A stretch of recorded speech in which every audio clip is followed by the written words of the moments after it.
ਵਾਹਿਗੁਰੂ ਜੀ ਕਾ ਖਾਲਸਾ ਵਾਹਿਗੁਰੂ ਜੀ ਕੀ ਫਤਿਹ। Students, today we continue read our next topic and we discuss the fifth physical feature of India, the coastal plains, and the last one, the islands. So first of all, we discuss the coastal plains, means coastal ਸਮੁੰਦਰ ਦਾ ਕਿਨਾਰਾ ਜੋ ਉਸ ਦੇ ਕੋਲ ਇਲਾਕਾ। So according to the heading, the coastal plains, ਸਮੁੰਦਰ ਕਿਨਾਰੇ ਦੇ ਮੈਦਾਨ। ਇਸ ਟੌਪਿਕ ਨੂੰ ਅਸੀਂ ਮੈਪ ਦੀ ਹੈਲਪ ਦੇ ਨਾਲ ਰੀਡ ਕਰਾਂਗੇ। ਦੇਖੋ, ਆਪਾਂ ਨੂੰ ਪਤਾ ਕਿ ਇੱਧਰਲੀ ਸਾਈਡ 'ਤੇ ਅਰੇਬੀਅਨ ਸੀ ਹੈ, ਇੱਧਰਲੀ ਸਾਈਡ 'ਤੇ ਬੇ ਆਫ ਬੰਗਾਲ ਹੈ। ਅਰੇਬੀਅਨ ਸੀ ਦਾ ਜੇ ਇਹ ਆਸੋਂ ਸਾਡੇ ਕੋਲ ਹੁਣ ਕੋਸਟਲ, ਠੀਕ ਹੈ, ਇਹ ਕਿਨਾਰਾ ਆ ਜਾਂਦਾ ਸਮੁੰਦਰ ਦਾ, ਇਹ ਸਾਡੇ ਕੋਲ ਆ ਜਾਂਦੀ ਵੈਸਟਰਨ ਘਾਟ। ਇਸ ਕੋਸਟਲ ਪਲੇਨ ਔਰ ਵੈਸਟਰਨ ਘਾਟ ਦੇ ਵਿਚਕਾਰ ਜੋ ਸਾਨੂੰ ਇਲਾਕਾ ਦਿਖਦਾ ਪਿਆ ਹੈ, ਇਸ ਨੂੰ ਅਸੀਂ ਕੋਸਟਲ ਪਲੇਨ ਆਖਦੇ ਹਾਂ।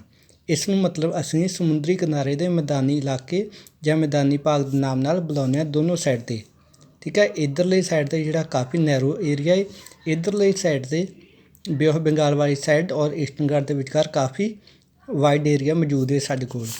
ਸੋ ਹੁਣ ਇਹ ਸਾਰਾ ਕੋਸਟਲ ਪਲੇਨ ਜਿਹੜਾ ਇਹਨੂੰ ਅਲੱਗ-ਅਲੱਗ ਨਾਮ ਦੇ ਨਾਲ ਜਾਣਿਆ ਜਾਂਦਾ ਹੈ। ਜਦੋਂ ਇਹ ਕੋਸਟਲ ਪਲੇਨ ਨਾਰਥ ਵਾਲੀ ਸਾਈਡ ਤੋਂ ਸ਼ੁਰੂ ਹੁੰਦਾ ਹੈ, ਉੱਥੇ ਇਸ ਨੂੰ ਕੋਂਕਣ ਦੇ ਨਾਮ ਨਾਲ ਬੁਲਾਇਆ ਜਾਂਦਾ ਹੈ। ਸੈਕਿੰਡ ਸਾਡੇ ਕੋਲ ਆ ਜਾਂਦਾ ਹੈ ਸੈਂਟਰਲ ਪਾਰਟ ਦੇ ਵਿੱਚ ਆ ਕੇ ਇਸ ਨੂੰ ਲੋਕ ਕੰਨੜ ਦੇ ਨਾਮ ਨਾਲ ਜਾਣਦੇ ਆ, ਔਰ ਲਾਸਟ ਸਾਊਥ ਦੇ ਵਿੱਚ ਇਸ ਨੂੰ ਅਸੀਂ ਮਾਲਾਬਾਰ ਕੋਸਟ ਦੇ ਨਾਮ ਨਾਲ ਜਾਣਦੇ ਹਾਂ। ਮਤਲਬ ਇਸ ਦੀ 3 ਪਾਰਟਸ ਦੇ ਵਿੱਚ ਡਿਵੀਜ਼ਨ ਕੀਤੀ ਗਈ ਹੈ। ਨਾਰਥ ਦੇ ਵਿੱਚ ਕੋਂਕਣ ਦਾ ਇਲਾਕਾ, second Kannada, third Malabar Coast south ਦੇ ਵਿੱਚ। So now we discuss about the Eastern Ghat and a coastal plain in the Eastern Ghats. ਇਹਨਾਂ ਪਲੇਨਸ ਦੇ ਬਾਰੇ ਕੀ ਦੱਸਿਆ ਗਿਆ ਹੈ? Plains along the Bay of Bengal are wide and the level, ਕਿ ਇਹ ਇਲਾਕਾ ਬੇ ਆਫ ਬੰਗਾਲ ਦੇ ਨਾਲ ਕਾਫੀ ਚੌੜਾਈ ਦੇ ਵਿੱਚ ਫੈਲਿਆ ਹੋਇਆ ਹੈ। In the northern part it is refer to as the Northern Circars, ਇਸ ਨੂੰ ਕਹਿੰਦੇ ਆ ਨਾਰਥ ਦੇ ਵਿੱਚ ਨਾਰਥਨ ਸਿਰਸਰ ਦੇ ਨਾਮ ਨਾਲ ਜਾਣਿਆ ਜਾਂਦਾ ਹੈ। While the southern part is non as ਦਾ ਕੋਰੋਮੰਡਲ, ਅਤੇ ਸਾਊਥ ਦੇ ਵਿੱਚ ਇਸ ਇਲਾਕੇ ਨੂੰ ਮਤਲਬ ਈਸਟਰਨ ਘਾਟ ਦੇ ਇਲਾਕੇ ਨੂੰ ਅਸੀਂ ਕੋਰੋਮੰਡਲ ਨਾਮ ਦੇ ਨਾਲ ਜਾਣਦੇ ਹਾਂ। ਇਹ ਸਾਡੇ ਕੋਲ ਆ ਜਾਂਦਾ ਹੈ ਨਾਰਥਨ ਸਿਰਸਰ, ਅਤੇ ਸਾਊਥ ਵਿੱਚ ਕੋਰੋਮੰਡਲ ਇਸ ਨੂੰ ਨਾਮ ਦਿੱਤਾ ਜਾਂਦਾ ਹੈ। ਨੈਕਸਟ ਸਾਡੇ ਕੋਲ ਆ ਜਾਂਦਾ ਹੈ large rivers such as the Mahanadi, the Godavari, the Krishna and the Kaveri have found the extensive delta on this coast. ਸਾਨੂੰ ਪਤਾ ਹੈ ਡੈਲਟਾ ਕੀ ਹੁੰਦਾ, ਕਿ ਜਦੋਂ ਨਦੀਆਂ ਆਪਣੇ ਨਾਲ ਲਿਆਂਦਾ ਹੋਇਆ ਮਟੀਰੀਅਲ ਇੱਕ ਜਗ੍ਹਾ 'ਤੇ ਜਮ੍ਹਾਂ ਕਰ ਦਿੰਦੇ ਆ, ਉਸ ਸਮੇਂ ਜੋ ਸ਼ੇਪ ਬਣਦੀ ਆ ਉਸ ਨੂੰ ਅਸੀਂ ਡੈਲਟਾ ਨਾਮ ਦਿੰਦੇ ਹਾਂ। ਹੁਣ ਇਸ ਇਲਾਕੇ ਦੇ ਵਿੱਚ ਈਸਟਰਨ ਘਾਟ ਦੇ ਵਿੱਚ ਔਰ ਈਸਟਰਨ ਘਾਟ ਦੇ ਕੋਲ ਮੌਜੂਦ ਮੈਦਾਨੀ ਇਲਾਕਿਆਂ ਦੇ ਵਿੱਚ ਮਹਾਨਦੀ, ਗੋਦਾਵਰੀ ਅਤੇ ਕ੍ਰਿਸ਼ਨਾ ਕਾਵੇਰੀ ਨਦੀ ਵੱਲੋਂ ਆਪਣਾ ਜੋ ਵੀ ਮਟੀਰੀਅਲ ਲਿਆ ਕੇ ਜਮ੍ਹਾਂ ਕਰ ਦਿੱਤਾ ਜਾਂਦਾ ਔਰ ਡੈਲਟਾ ਦਾ ਨਿਰਮਾਣ ਕੀਤਾ ਜਾਂਦਾ ਹੈ। ਇਸੇ ਇਲਾਕੇ ਦੇ ਵਿੱਚ ਕਹਿੰਦੇ Lake Chilika is an important feature. ਇਸ ਇਲਾਕੇ ਦਾ ਕਹਿੰਦੇ ਇੱਕ ਹੋਰ ਮਹੱਤਵਪੂਰਨ ਵਿਸ਼ੇਸ਼ਤਾ ਇਹ ਆ ਕਿ ਇੱਥੇ ਲੇਕ ਚਿਲਕਾ ਮੌਜੂਦ ਹੈ। ਇਸ ਲੇਕ ਦੀ ਜਿਹੜੀ ਵਿਸ਼ੇਸ਼ਤਾ ਕੀ ਦੱਸੀ ਗਈ ਹੈ, ਦਾ ਚਿਲਕਾ ਲੇਕ ਇਹ ਦਾ ਲਾਰਜੈਸਟ ਸਾਲਟ ਵਾਟਰ, ਕਿ ਸਭ ਤੋਂ ਵੱਡਾ ਜਿਹੜਾ ਨਮਕੀਨ ਖਾਰੇ ਪਾਣੀ ਦਾ ਲੇਕ ਹੈ ਇੰਡੀਆ ਦੇ ਵਿੱਚ। It lies in the state of Orissa, ਅਤੇ ਇਹ ਉੜੀਸਾ ਦੇ ਵਿੱਚ to the south of the Mahanadi delta, Orissa ਦੇ ਵਿੱਚ ਮਹਾਨਦੀ ਰਿਵਰ ਦੇ ਸਾਊਥ ਵਿੱਚ ਮੌਜੂਦ ਹੈ। ਨੈਕਸਟ ਸਾਡੇ ਕੋਲ ਆ ਜਾਂਦਾ ਨੈਕਸਟ ਫਿਜ਼ੀਕਲ ਫੀਚਰ ਦਾ ਆਈਲੈਂਡ। ਆਈਲੈਂਡ ਦਾ ਜਿਵੇਂ ਸਾਨੂੰ ਪੰਜਾਬੀ ਮੀਨਿੰਗ ਪਤਾ ਕਿ ਇਸ ਨੂੰ ਪੰਜਾਬੀ ਦੇ ਵਿੱਚ ਅਸੀਂ ਟਾਪੂ ਆਖਦੇ ਹਾਂ। ਹੁਣ ਸਾਡਾ ਇਹ ਇੰਡੀਆ ਦਾ ਮੈਪ ਹੈ, ਇਹ ਸਾਰੀ ਲੈਂਡ ਜੋ ਅਸੀਂ ਦੇਖਦੇ ਪਏ ਹਾਂ ਜੰਮੂ ਐਂਡ ਕਸ਼ਮੀਰ ਤੋਂ ਲੈ ਕੇ ਤਾਮਿਲਨਾਡੂ, ਗੁਜਰਾਤ ਤੋਂ ਲੈ ਕੇ ਈਸਟ ਦੇ ਵਿੱਚ ਅਰੁਣਾਚਲ ਪ੍ਰਦੇਸ਼ ਤੱਕ, ਇਸ ਦੇ ਵਿੱਚ ਕੋਈ ਵੀ ਅਜਿਹਾ ਵਾਟਰ ਸੋਰਸਿਸ ਨਹੀਂ ਹੈਗਾ ਜਿਸ ਨੇ ਇਸ ਲੈਂਡ ਨੂੰ ਜਿਹੜਾ ਕਿਸੇ ਤਰ੍ਹਾਂ ਅਲੱਗ ਕਰ ਦਿੱਤਾ ਜਾਵੇ। ਪਰ ਇਸ ਮੇਨ ਲੈਂਡ ਤੋਂ ਇਲਾਵਾ ਅਸੀਂ ਕੁਝ ਡਾਟਸ ਦੇਖਦੇ ਪਏ ਹਾਂ, ਠੀਕ ਹੈ। ਵੈਸਟ ਵਾਲੀ ਸਾਈਡ 'ਤੇ ਵੀ ਡਾਟਸ ਹੈਗੇ ਆ ਸਾਡੇ ਕੋਲ, ਔਰ ਈਸਟ ਵਾਲੀ ਸਾਈਡ 'ਤੇ ਕਾਫੀ ਲੰਬੇ ਇੱਕ ਰੇਂਜ ਵਾਂਗ ਡਾਟਸ ਮੌਜੂਦ ਨੇ। ਇਹ ਡਾਟਸ ਇੱਕ ਧਰਤੀ ਦਾ ਹੀ ਭਾਗ ਹੈ, ਠੀਕ ਹੈ। ਇਹਦੇ ਉੱਪਰ ਵੀ ਇਨਹੈਬਿਟਡ ਮਨੁੱਖੀ ਜ਼ਿੰਦਗੀ ਜਿਹੜੀ ਪੋਸੀਬਲ ਆ, ਇੱਥੇ ਵੀ ਲੋਕ ਰਹਿੰਦੇ ਆ। ਪਰ ਇਸ ਦੀ ਵਿਸ਼ੇਸ਼ਤਾ ਕੀ ਆ ਕਿ ਇਹ ਭਾਗ ਜਿਹੜਾ ਵਾ ਮੇਨ ਪਾਰਟ ਹੈ ਜੋ ਇੰਡੀਆ ਦਾ, ਇਸ ਦੇ ਨਾਲੋਂ ਕੱਟਿਆ ਹੋਇਆ ਹੈ। ਇਸ ਦੇ ਵਿੱਚ ਆ ਸਾਰਾ ਵਾਟਰ ਆ ਜਾਂਦਾ ਹੈ। ਇਸ ਵਾਟਰ ਤੋਂ ਅਲੱਗ ਜਾ ਕੇ ਇਹ ਲੋਕ ਜਿਹੜਾ ਰਹਿੰਦੇ ਪਏ ਇੱਕ ਟਾਪੂ ਦੇ ਵਿੱਚ। ਇਹਨਾਂ ਨੂੰ ਅਸੀਂ ਜਿਹੜਾ ਟਾਪੂ ਦਾ ਨਾਮ ਦਿੰਦੇ ਹਾਂ ਆਈਲੈਂਡ ਬੋਲਦੇ ਹਾਂ। ਇਸ ਦੇ ਵਿੱਚ ਸਾਡੇ ਕੋਲ ਆ ਜਾਂਦਾ you have already seen that India has a vast mainland. ਕਹਿੰਦੇ ਮੇਨਲੈਂਡ ਕੀ ਆ, ਤੁਸੀਂ ਦੇਖਿਆ ਕਿ ਭਾਰਤ ਦੇ ਕੋਲ ਇੱਕ ਜਿਹੜਾ ਵਿਸ਼ਾਲ ਜਿਹੜਾ ਮੇਨਲੈਂਡ ਮੌਜੂਦ ਆ। ਇਸ ਤੋਂ ਇਲਾਵਾ ਸਾਨੂੰ ਕੀ ਦੱਸਿਆ ਹੈ ਬਿਸਾਈਡ ਦਿਸ ਦਾ ਕੰਟਰੀ ਹੈ 2 ਗਰੁੱਪਸ ਆਫ ਆਈਲੈਂਡ। ਇਸ ਤੋਂ ਇਲਾਵਾ ਕਹਿੰਦੇ ਦੇਸ਼ ਦੇ ਵਿੱਚ 2 ਗਰੁੱਪਸ ਆਈਲੈਂਡ ਦੇ ਮੌਜੂਦ ਹੈ। 2 ਆਪਾਂ ਦੇਖਿਆ ਕਿ ਇੱਕ ਵੈਸਟ ਵਾਲੀ ਸਾਈਡ 'ਤੇ ਲਕਸ਼ਦੀਪ ਔਰ ਈਸਟ ਵਾਲੀ ਸਾਈਡ 'ਤੇ Andaman Nicobar. Can you identify these island groups, ਕਹਿੰਦੇ ਕੀ ਤੁਸੀਂ ਇਹਨਾਂ ਆਈਲੈਂਡ ਗਰੁੱਪਸ ਨੂੰ ਪਹਿਚਾਣਦੇ ਹੋ। Locate the Lakshadweep island group lying close to the Malabar coast of Kerala, ਕਹਿੰਦੇ ਇਸ ਦੇ ਵਿੱਚ ਲਕਸ਼ਦੀਪ ਆਈਲੈਂਡ ਜੋ ਕਿ ਮਾਲਾਬਾਰ ਕੋਸਟ ਕੇਰਲਾ ਦੇ ਕੋਲ ਹੈ, ਇਸ ਨੂੰ ਲੋਕੇਟ ਕਰੋ। This group of island is compose of small coral island, ਕਹਿੰਦੇ ਇਹ ਸਮਾਲ ਛੋਟੇ ਕੋਰਲ ਆਈਲੈਂਡ ਨੂੰ ਮਿਲਾ ਕੇ ਬਣਿਆ ਹੋਇਆ। Earlier they were known as the Laccadive, Minicoy and the Amindivi, ਕਹਿੰਦੇ ਪਹਿਲਾਂ ਇਸ ਨੂੰ ਲੈਕਾਡਾਈਵ, ਮਿਨੀਕੋਏ ਐਂਡ ਦਾ ਅਮੀਨਡਾਈਵ ਦੇ ਨਾਮ ਨਾਲ ਜਾਣਿਆ ਜਾਂਦਾ ਸੀ। ਇਨ 1973 these were named as the Lakshadweep. 1973 ਦੇ ਵਿੱਚ ਇਸ ਦਾ ਰੀਨੇਮ ਕਰਕੇ ਇਸ ਨੂੰ ਲਕਸ਼ਦੀਪ ਕਹਿਣਾ ਸ਼ੁਰੂ ਕਰ ਦਿੱਤਾ ਗਿਆ। It covers small area of the 32 square kilometre. Kavaratti island in this administration headquarter of Lakshadweep. This island group has great diversity of flora and fauna. The Pitti island which is the uninhabited has a bird sanctuary. ਇਸ island ਦੀ ਸਾਡੇ ਕੋਲ ਹੁਣ ਉਹਨਾਂ ਵਿਸ਼ੇਸ਼ਤਾ ਕੀ ਦੱਸੀ ਆ ਕਿ ਇਹਨਾਂ ਸਾਰੇ ਆਈਲੈਂਡ ਨੇ ਜਿਹੜਾ ਤਕਰੀਬਨ 32 ਸਕੁਆਇਰ ਕਿਲੋਮੀਟਰ ਏਰੀਆ ਘੇਰਿਆ ਹੋਇਆ ਹੈ। ਕਾਵਰਤੀ ਆਈਲੈਂਡ ਇਹਦਾ ਐਡਮਿਨਿਸਟ੍ਰੇਟਿਵ, ਮਤਲਬ ਜਿਸ ਤਰ੍ਹਾਂ ਸਾਡੇ ਮੇਨ ਸਟੇਟ ਦੀ ਕੋਈ ਨਾ ਕੋਈ ਕੈਪੀਟਲ ਹੁੰਦੀ ਹੈ, ਇਸੇ ਤਰੀਕੇ ਨਾਲ ਇਹ ਆਈਲੈਂਡ ਜਿਹੜਾ ਵਾ ਸੇਮ ਇੱਕੋ ਜ਼ਮੀਨ ਹੈ। ਇਹ ਵੀ ਜਿਹੜਾ ਛੋਟੇ ਛੋਟੇ ਅਲੱਗ-ਅਲੱਗ ਟਾਪੂ ਇੱਕ ਦੂਸਰੇ ਨੇੜੇ ਆ ਵੀ ਹੁਣ ਆਈਲੈਂਡ ਦਾ ਜਿਹੜਾ ਇੱਕ ਪਾਰਟ ਹੈ ਦੂਸਰੇ ਆਈਲੈਂਡ ਦੇ ਨਾਲੋਂ ਵਾਟਰ ਸੋਰਸਿਸ ਦੁਆਰਾ ਅਲੱਗ ਕੀਤਾ ਗਿਆ, ਸਾਰੇ ਇੱਕ ਦੂਸਰੇ ਤੋਂ ਅਲੱਗ ਆ। ਇਹਨਾਂ ਸਾਰਿਆਂ ਨੇ ਜਿਹੜਾ ਤਕਰੀਬਨ 32 ਕਿਲੋਮੀਟਰ ਏਰੀਆ ਘੇਰਿਆ ਹੋਇਆ। ਇਹਨਾਂ ਦੇ ਵਿੱਚੋਂ ਇੱਕ ਆਈਲੈਂਡ ਹੈ ਜਿਸ ਦਾ ਨਾਮ ਹੈ ਕਾਵਰਤੀ, ਜਿਸ ਨੂੰ ਇਸ ਆਈਲੈਂਡ ਦੀ ਕੈਪੀਟਲ ਡਿਕਲੇਅਰ ਕੀਤਾ ਹੋਇਆ ਹੈ। ਦਿਸ ਆਈਲੈਂਡ ਗਰੁੱਪ ਹੈਜ਼ ਗ੍ਰੇਟਲੀ ਡਿਵਰਸਿਟੀ। ਇਸ ਆਈਲੈਂਡ ਦੇ ਵਿੱਚ ਜਿਹੜਾ ਬਹੁਤ ਕਿਸਮ ਦੇ ਪੇੜ ਪੌਦੇ ਅਤੇ ਜੀਵ ਜੰਤੂ ਪਾਏ ਜਾਂਦੇ ਆ। ਇਹਨਾਂ ਦੇ ਵਿੱਚੋਂ ਇੱਕ ਉਹਨਾਂ ਦੱਸਿਆ ਦਾ ਪਿਟੀ ਆਈਲੈਂਡ, ਜਿੱਥੇ ਕਿ ਇੱਕ ਬਰਡ ਸਨੈਚਰੀ ਮੌਜੂਦ ਹੈ। ਨੈਕਸਟ ਸਾਡੇ ਕੋਲ ਆ ਜਾਂਦਾ ਹੈ ਕੋਰਲ। ਕੋਰਲ ਦਾ ਉਹਨਾਂ ਦੱਸਿਆ ਕਿ ਆਪਾਂ ਇੱਥੇ ਪੜ੍ਹੇ ਨੇ ਕੋਰਲ ਦੇ ਨਾਲ ਇਹ ਕੰਪੋਜ਼ ਇਹ ਆਈਲੈਂਡ ਜਿਹੜਾ ਬਣਿਆ ਹੋਇਆ। ਕੋਰਲ ਦੀ ਉਹਨਾਂ ਨੇ ਡੈਫੀਨੇਸ਼ਨ ਦਿੱਤੀ ਹੋਈ ਸਾਨੂੰ। ਇਹਦੇ ਨਾਲ ਰਿਲੇਟਡ ਮੈਂ ਇੱਕ ਵੀਡੀਓ ਵੀ ਸੈਂਡ ਕਰ ਦਾਂਗੇ ਜਿੱਥੋਂ ਤੁਹਾਨੂੰ ਸਪਸ਼ਟ ਤੌਰ 'ਤੇ ਕੋਰਲ ਦਾ ਪੂਰੀ ਤਰ੍ਹਾਂ ਨੌਲੇਜ ਹੋ ਜਾਏਗੀ। ਇਸ ਦੇ ਵਿੱਚ ਤੁਹਾਨੂੰ ਮੇਨ ਤੌਰ 'ਤੇ ਮੈਂ ਦੱਸਦਾ ਕੋਰਲ ਹੁੰਦੇ ਕੀ ਆ। Coral polyps are short lived microscopic organism, ਕਿ ਕੋਰਲ ਪੋਲਿਪਸ ਇੱਕ ਛੋਟੇ ਤਰ੍ਹਾਂ ਦੇ ਜੀਵਤ ਜੀਵ ਜੰਤੂ ਲਿਵਿੰਗ ਆਰਗੇਨਿਜ਼ਮ ਹੁੰਦੇ ਆ ਜੋ ਕਿ ਕਲੋਨੀ ਸਮੂਹਾਂ ਦੇ ਵਿੱਚ ਰਹਿੰਦੇ ਆ। They flourish in the shallow mud free and the warm waters, ਅਤੇ ਇਹ ਖਾਲੀ ਮਤਲਬ ਸਾਫ਼ ਸੁਥਰੇ ਜਿਹਦੇ ਵਿੱਚ ਹੋਰ ਕੁਛ ਨਾ ਮਿਲਿਆ ਹੋਵੇ, ਮਡ ਫਰੀ ਚਿੱਕੜ ਤੋਂ ਬਿਨਾਂ ਅਤੇ ਗਰਮ ਪਾਣੀ ਦੇ ਵਿੱਚ ਮੌਜੂਦ ਹੈ। ਹੁਣ ਸਾਨੂੰ ਗਰਮ ਪਾਣੀ ਕਿੱਥੇ ਮਿਲੇਗਾ? ਗਰਮ ਇਲਾਕਾ ਜਿੱਥੇ ਹੋਏਗਾ ਗਰਮ ਪਾਣੀ ਤਾਂ ਉੱਥੇ ਹੋਏਗਾ। ਗਰਮੀ ਹੁਣ ਸਭ ਤੋਂ ਜ਼ਿਆਦਾ ਕਿੱਥੇ ਹੁੰਦੀ ਹੈ? ਹਮੇਸ਼ਾ ਟ੍ਰੋਪੀਕਲ ਰੇਂਜ ਹੁੰਦੀ ਹੈ ਜੋ, ਠੀਕ ਹੈ, ਟ੍ਰੋਪਿਕ ਆਫ ਕੈਂਸਰ, ਇਕੁਏਟਰ ਔਰ ਟ੍ਰੋਪਿਕ ਆਫ ਕੈਪਰੀਕੋਰਨ ਦੇ ਵਿਚਕਾਰ ਜੋ ਵੀ ਇਲਾਕਾ, ਉੱਥੇ ਹਮੇਸ਼ਾ ਜਿਹੜੇ ਇਲਾਕੇ ਦੇ ਵਿੱਚੋਂ ਇਹ ਲਾਈਨਸ ਪਾਸ ਹੁੰਦੀ ਆ ਉਸ ਇਲਾਕੇ ਦੇ ਵਿੱਚ ਗਰਮੀ ਵੀ ਜ਼ਿਆਦਾ ਹੁੰਦੀ ਆ। ਔਰ ਜਿਹੜੇ ਸਮੁੰਦਰ ਪੈਂਦੇ ਆ ਇਸ ਇਲਾਕੇ ਦੇ ਵਿੱਚ ਉੱਥੇ ਪਾਣੀ ਵੀ ਗਰਮ ਹੁੰਦਾ ਹੈ। ਇਸ ਤਰ੍ਹਾਂ ਦੇ ਇਲਾਕੇ ਦੇ ਵਿੱਚ ਕੋਰਲ ਰੀਫਸ ਜਿਹੜੇ ਆ ਉੱਭਰਦੇ ਆ, ਪੈਦਾ ਹੁੰਦੇ ਆ।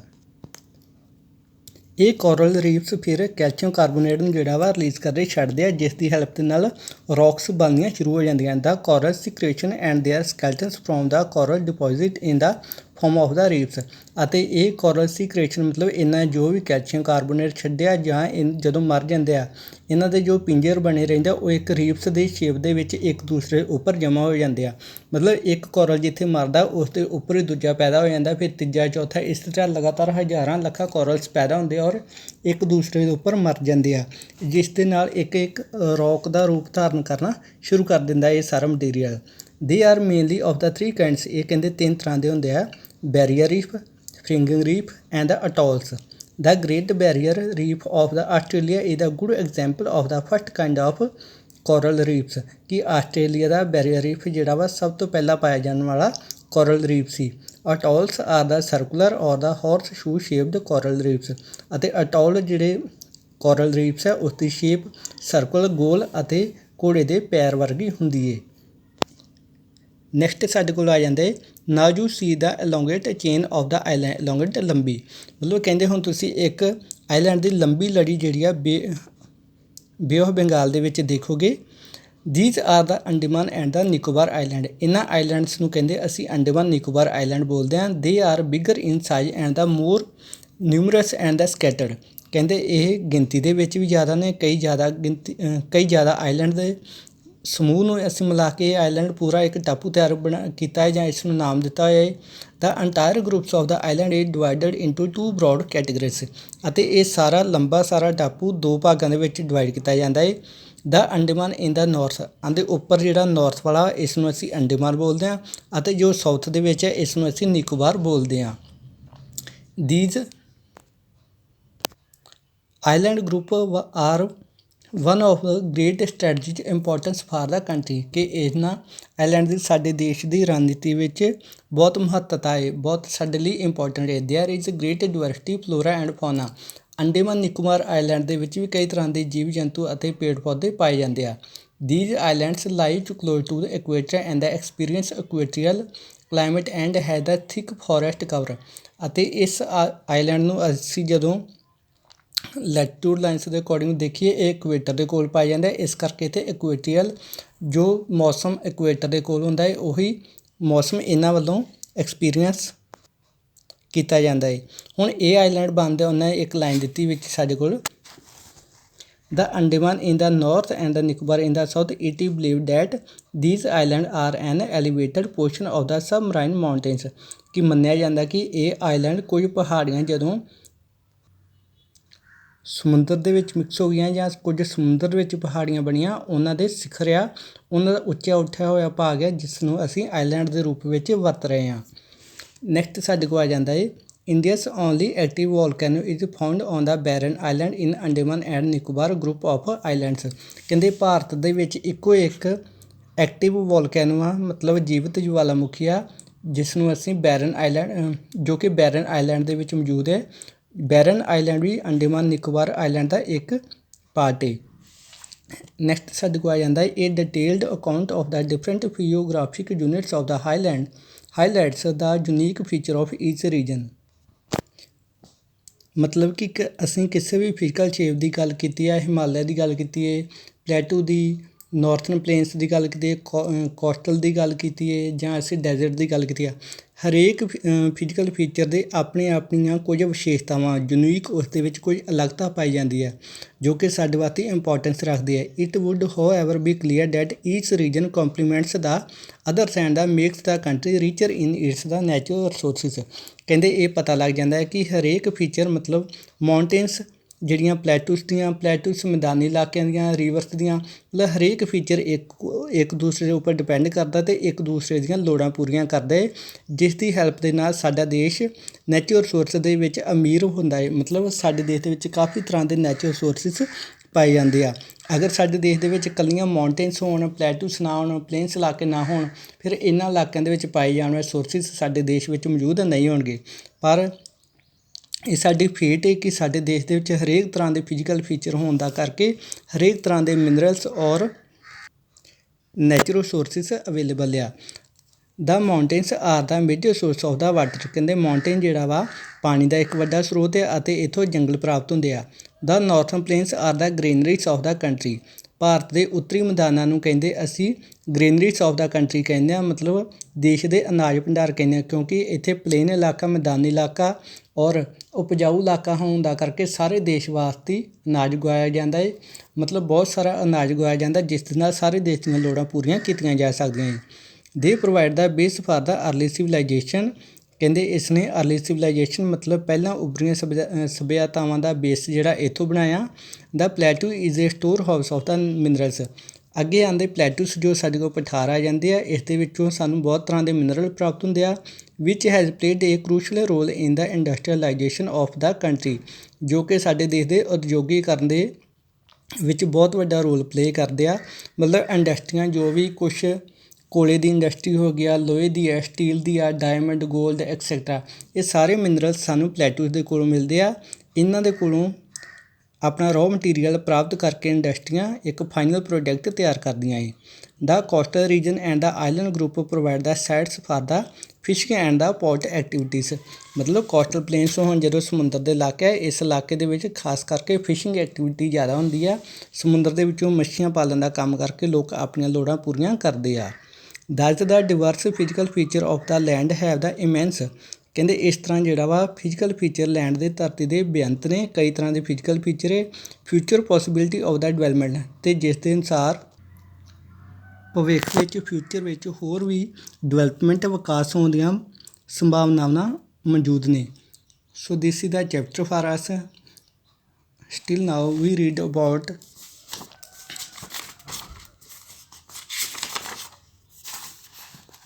ਫਿਜ਼ੀਕਲ ਫੀਚਰ ਆਫ ਇੰਡੀਆ ਕਿ ਇੰਡੀਆ ਦੇ ਫਿਜ਼ੀਕਲ ਫੀਚਰ ਕੀ ਆ।